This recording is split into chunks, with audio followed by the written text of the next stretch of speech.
नमस्कार दोस्तों, स्वागत है आपका मेरे चैनल आयुर्वेद पाठशाला के साथ और आप इंटरेस्ट कर रहे हैं आयुर्वेद की पाठशाला चैनल। तो इससे पहले हमने इससे पहले भी डिस्कस किया था, तो हमने ग्लैंड्स पढ़ाई थी। ग्लैंड्स में हमने क्लासिफिकेशन देखा, क्लासिफिकेशन के बाद हमने 3 ग्लैंड्स को भी देखा। पिट्यूटरी देखी, पीनियल देखी, उसके बाद हमने थायमस देखी थी। उसी के आगे क्रम में आज हम पढ़ने वाले हैं थायराइड ग्लैंड को। तो थायराइड ग्लैंड को अवटु ग्रंथि कहते हैं, जैसा कि आपको पता होगा। अगर नहीं पता है तो यहाँ से याद कर लीजिएगा। अब देखिए, इसी को हम लोग डिस्कस करेंगे एक एक चीज़ पिन टू पॉइंट। तो और बहुत इम्पोर्टेंट है और आती भी है, ठीक है। तो काफ़ी इम्पोर्टेंट है, तो इसको इम्पोर्टेंट लगा दीजिएगा, इम्पोर्टेंट है बहुत। तो देखिए, अब इसको बात करते हैं थायराइड ग्लैंड। थायराइड ग्लैंड पढ़ने वाले हैं तो थायराइड जो होती है, जो सीड लाइक स्ट्रक्चर होती है, ठीक।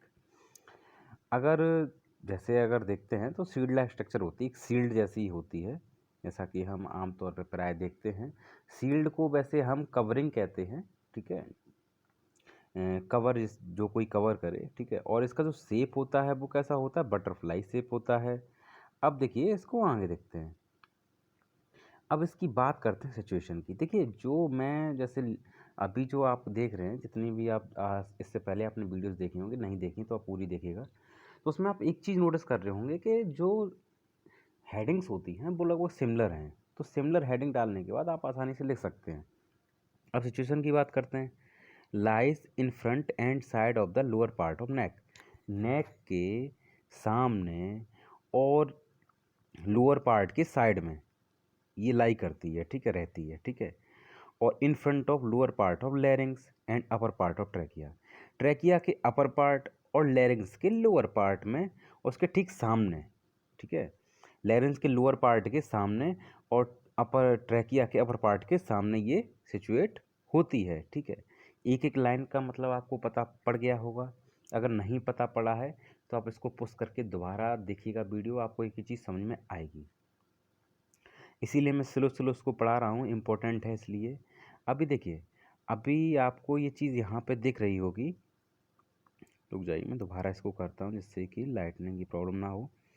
अब देखिए, यहाँ पे आप एक एक करके देखिए। स्टेनोक्लेडोर मस्टर्ड मसल है ना, ये देखो, ये वाली है ना।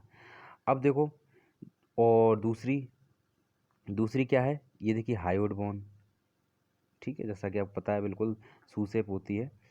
और थायराइड कार्टिलेज है, ठीक है, थायराइड कार्टिलेज है ये वाला, ठीक है। अब देखिए, क्रिकॉइड कार्टिलेज है, जैसा कि अभी आपने पढ़ा नहीं होगा, लेकिन जब मैं पढ़ाऊँगा, ये क्रिकॉइड कार्टिलेज होता है।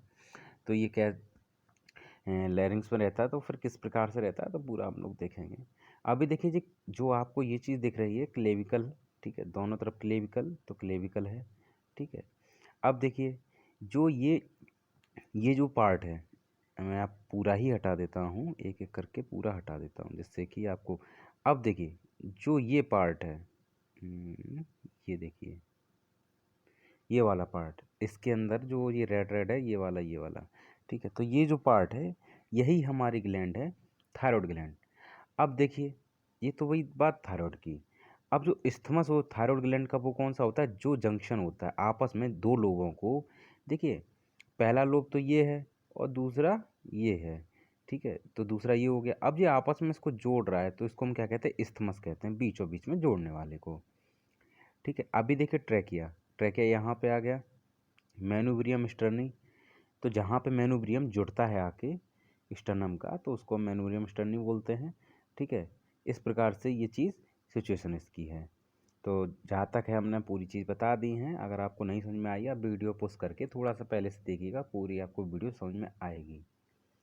अब हम बात करते हैं आगे, और इसका और भी सिचुएशन है। तो सिचुएशन क्या है, left right lateral lobe lies east side of trachea. अभी देखिए, मैं आपको एक एक चीज़ के लेकर आ रहा हूँ। तो अभी इसने ये बोला कि लेफ्ट और राइट लेटरल लोब जो होते हैं ना, लेटरल मीन्स साइड्स वाले, ठीक है, साइड। लेटरल लोब जो होते हैं वो लाई रहते हैं ईस्ट साइड ऑफ ट्रैकिया। अब देखिए, यहाँ पे एक चीज़ देखिए, ट्रैकिया कहाँ पे है, तो ट्रैकिया ये है। तो ट्रैकिया, अब जब ये है ट्रैकिया, तो आपस में एक ये लोब तो साइड में ही तो है, ठीक है, ये बात क्लियर हो गई। Isthmus lies anterior to trachea. जो इस्थमस होता है, तो वो एंटीरियरली ट्रैकिया से एंटीरियरली रहता है, ठीक है। अब देखिए, जो इस्थमस है ये पूरा ट्रैकिया है, ठीक है, ऐसे कलर का पीछे की तरफ वाला ये वाला, तो ये ट्रैकिया है। अब देखो इस्थमस जो जोड़ रहा है दोनों लोगों को, तो जो इस्थमस है वो देखिए आप खुद भी देख रहे होंगे कि इसके ठीक सामने है, ठीक है, इसको घेर रखा है। अब बात करते हैं थायरॉयड ग्लैंड लाई अगेंस्ट C5 से T1 तक। तो C5, C6, C7 और T1 वर्टिब्रे में रहता है। तो वर्टिब्रल लेवल इसका C5 से T1 तक रहता है, इसको आप याद कर लेना है। अब देखिए each lobe extend from middle of thyroid cartilage, जो प्रत्येक जो लोब होता है वो एक्सटेंड बढ़ता है middle of thyroid cartilage, thyroid cartilage के मिडल से बढ़ता है और टू फोर्थ और फिफ्थ ट्रैकियल रिंग, और कहाँ तक जाता है, फोर्थ और फिफ्थ ट्रैकियल रिंग तक जाता है, ठीक है। अब देखिए द इस्थमस, जो इस्थमस होता है वो एक्सटेंड करता है second to third tracheal ring तक। अभी आपने ऊपर देखा जो लोब होते हैं वो 4 और फिफ्थ ट्रैकियल रिंग तक जाते हैं, और जो इस्थमस होता है सेकंड से थर्ड ट्रैकियल रिंग तक जाता है। अब बात करते हैं मीज़रमेंट की। तो मीज़रमेंट की बात करें तो प्रत्येक लोब, तो उसकी लेंथ कितनी 5 सेंटीमीटर, विड्थ कितनी 2.5, थिकनेस कितनी है 2.5, तो सीधी बात 5, ढाई ढाई।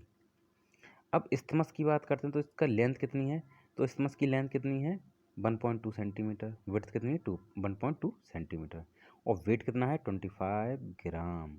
तो ऐसे ही सीधी सीधी कर लीजिएगा, लेंथ लंबे तो हैं ही जे, ठीक है, लंबे हैं, ठीक है, लंबे कितने हैं 5 सेंटीमीटर, चौड़े कितने हैं 2.5 सेंटीमीटर, मोटाई कितनी है 2.5 सेंटीमीटर। इस्थमस की लेंथ कितनी है, इसको सवा बोल सकते हैं, 1.2 सेंटीमीटर, सवा सेंटीमीटर, और जो विड्थ है इसकी चौड़ाई है वो 1.2 सेंटीमीटर। अभी वेट जो कितना है 25 ग्राम, ठीक है, वेट देख लिया। अब देखिए एक मैं बात बताऊँ आपको, ये चीज़ ये लार्जर होती है फीमेल्स में, जो हमारी थायरॉयड ग्लैंड होती है वो लार्जर होती है फीमेल्स में मेल की अपेक्षा, ठीक है, और फिर भी ये इंक्रीज साइज करती है ड्यूरिंग मेंस्ट्रुएशन एंड प्रेगनेंसी। अब मेंस्ट्रुएशन रहता है ना, तो मैन लेडीज़ में जो मेंस्ट्रुएशन रहता है और प्रेगनेंसी के टाइम पे ये क्या करती है, ये साइज में बढ़ती भी है, ठीक है। अब देखिए इसके जो एक्सटर्नल फीचर देखते हैं, तो जो लोब कितने हैं, राइट लोब लेफ्ट लोब, दो लोब हैं, और एक इस्थमस होता है। हमने एक्सटर्नल फीचर देखे इसके। अब देखिए लोब की बात करते हैं, तो lobes are conical in shape, कैसे होते कॉनिकल, ऐसा ऐसा कौन होता है ना बच्चों वाला, जैसे हम लोग जब वो किसी को पर डे में पहनाते हैं ना, तो ये कॉनिकल होते हैं ना, ये कॉनिकल। तो लोब जो होते हैं इसके कैसे कॉनिकल होते हैं शेप में। इसका जो एपेक्स होता है अपवर्ड ऊपर की तरफ होता है, बेस होता है डाउनवर्ड होता है। तो सीधी सी बात है, ऊपर को अब एपेक्स कहते हैं और बेस नीचे वाले को। अब मैं आपको दिखाऊं, देखिए ये जो ऊपर है इसको हम एपेक्स कहेंगे, ठीक है, एपेक्स, और नीचे वाले को क्या कहेंगे, बेस, ठीक है, ये चीज़ समझ में आ गई। अब देखिए ये हमने बता दिया आपको। अब देखिए आगे बात करते हैं सरफेस की। तो इसकी कितनी 3 सरफेस होती, लेटरल, मीडियल, पोस्टीरियर, लेटरल। अब देखिए एक तो लेटरल साइड से, ठीक है, मीडियल एक बीचों बीच में जहाँ पे इस्थमस है, और एक हो गया पोस्टीरियर लेटरल, पोस्टीरियर मतलब पीछे की तरफ साइड से, ठीक है। अब इसके जो बॉर्डर हैं वो कितने हैं 2 हैं, एंटीरियर पोस्टीरियर, ठीक है। अब बात करते हैं जो इस्थमस होता है, जो इस्थमस होता है connects lower part of the left and right lobe. जैसा कि मैंने आपको बताया, अभी जो इस्थमस देखिए मैं आपको ऊपर लेके चलता हूँ, दिखाता हूँ। देखिए जो इस्थमस है जी आपस में लेफ्ट और राइट लोब को क्या कर रहा है, जोड़ रहा है ना, ठीक है। तो और नीचे की तरफ ऐसा नहीं बीचों बीच में जोड़ रहा है, नीचे की तरफ है, ठीक है। तो वैसा ही वहाँ पे लिखा हुआ है। अब देखिए ये कनेक्ट कर रहा है ना lower part of the left and right lobe को, ठीक है। इसके कितने 2 बॉर्डर होते हैं, सुपीरियर और इन्फीरियर, और 2 सरफेस होती है एंटीरियर और पोस्टीरियर, ठीक है। अब इसकी ब्लड सप्लाई की बात करते हैं, तो सुपीरियर इन्फीरियर थायरॉयड आर्टरी, सीधा सीधा बोल देना है। वेन ड्रेनेज क्या है, superior middle and inferior thyroid when. तो जब जैसा है ना, अभी मिडिल इन्फीरियर सुपीरियर, तो ऐसे करके लिख देना है। अब देखिए लिम्फेटिक ड्रेनेज क्या है, डीप सर्वाइकल लिम्फेटिक नोड, ठीक है, और नर्व सप्लाई क्या है, सर्वाइकल गैंग्लिया।